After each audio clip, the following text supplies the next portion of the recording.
Hi, good Hello. evening. Mm, It is Tuesday, January 12th. yeah. We're expecting some snow later tonight.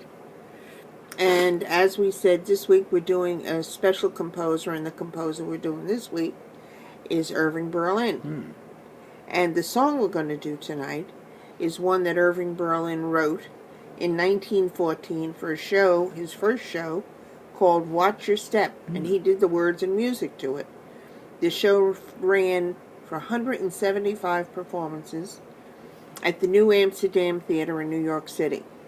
And the one song is it that well remembered. The one song from it that is well remembered today is this song, which is "Play a Simple Melody." right.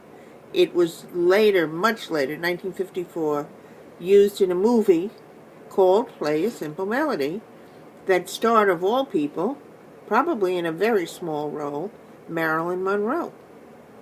The other people, I don't know whether you remember or not, Ethel Merman, Dan Daly, Donald O'Connor, Johnny Ray, Mitzi Gaynor, and Marilyn Monroe. Mm. And now Joe is going to fill you in on a few other facts that you might find interesting. I think, if I may, the movie was "There's No Business Like Show Business," right? That is Yeah. true. Okay. I'm sorry. Well, That was the title song in it. we may Play a interview Simple people Melody to take was your place. featured in it.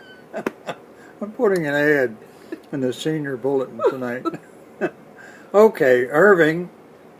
Irving who? He was a Tin Pan Alley songwriter. Now, I've wanted to explain this for the longest time.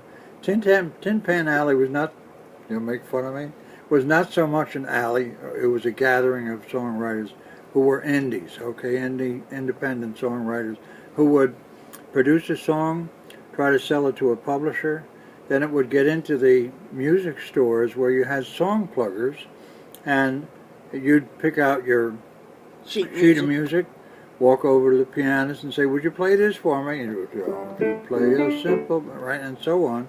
And that's how music was sold. And when you talk about, we talked about a couple of ladies that wrote songs in the 1890s and sold 1 million copies. Can you imagine? This isn't like picking out a record. It's going to hear CD. sheet music, and you got people plugging the songs in the music stores. So it was a great culture at the time. Berlin was the first to break into Broadway from Tin Pan Alley. He was the first to a lot of things, all right? This is only 3 years after he wrote Alexander's Ragtime Band. And so he did this show called Watch Your Step.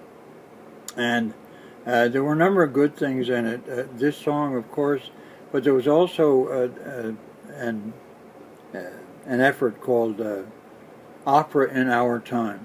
And what they did was to take the melodies from the operas that were popular at the time and give them a little beat, and pick them up and so on. And part of the scene was the ghost of Giuseppe Verdi walking on stage to complain that they were ragging his Rigoletto, all right? Sounds like something you did with your spaghetti dinner, I don't know. But anyway, so it was a fun show by all accounts, and ran like 175 performances, which was no small matter, okay? And I just wanted to say one other thing. Yeah. You don't In want to be those fired? years, the entertainment was at home. Everybody had a piano. Right. And so getting sheet music and bringing it home would be an excuse for everybody to sit around the piano and learn the words. And some of the sheet music, I wish we have some here, but there's no way to show it to you. The front of them were absolutely amazing. They were really original. Oh, yeah. They were Yeah. fun to have. Beautiful artwork. We had so many from Joe's, God bless his mom. And those were the way people learned songs. Right. And they learned them around the piano. Right. So that's it. This particular song is almost like a competition between one singer, it's a duet, who's saying, "I love the old-fashioned stuff," and another who's saying, "Let's get with it and do something hip," right? Of course, what was hip in 1914? Scott Joplin was at the peak of his popularity playing and introducing ragtime, okay? So that was a big deal at the time for young people to get with this kind of stuff. So you'll hear both expressions, and what they did then is do a duet with it, which we won't quite be up to, but We'll give you the whole song. Okay.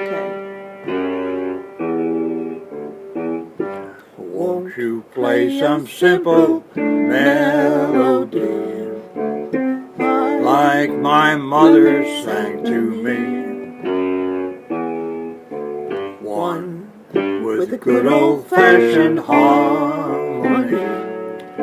Play some simple melody. So that was the expression of, let me hear the good old stuff, okay? Then the hipster comes And the along kids come. and says, musical demon, set your honey a dream, and won't you play me some rag? Just change that classical nag to some sweet, beautiful drag. If you will play from a copy of a tune that is choppy, you'll get all my applause. And that is simply because I want to listen to rag.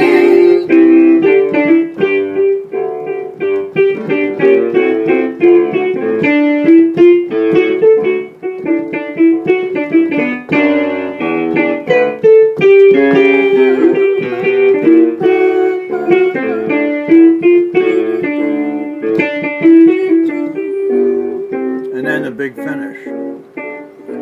Play from a copy of a tune that is choppy, you get all of my applause because I want to hear that ragtime melody. One more time. Play from a copy of a tune that is choppy, you get all of my applause because I want to hear that ragtime melody. The last part, I believe, was an invention of Bing Crosby and his son Gary when they recorded it in the 50s, right? Mm-hmm. I don't think Berlin wrote that part, but we like it a Yes. lot. Okay. Bump. What do you think? I hope you enjoyed it. I do too. And tomorrow night we'll be doing another Irving And Berlin I want you to song. know her job is safe, all right? He was going to get rid of me. Can't do it Well, without sweetness. You know, you have to have some beauty in this group, and That's for sure. having to take on that I'm not the role, one. Right. I don't know if you could find somebody as sweet as myself. Ooh. Well, anyway, We'd better go. I tried it. You have a nice night. I Right. hope it doesn't snow where you are. Stay warm. We hear there's some And, snowy stuff out in the yeah, Midwest, mhm. right? And be kind to each other. Absolutely. Good night. Good night.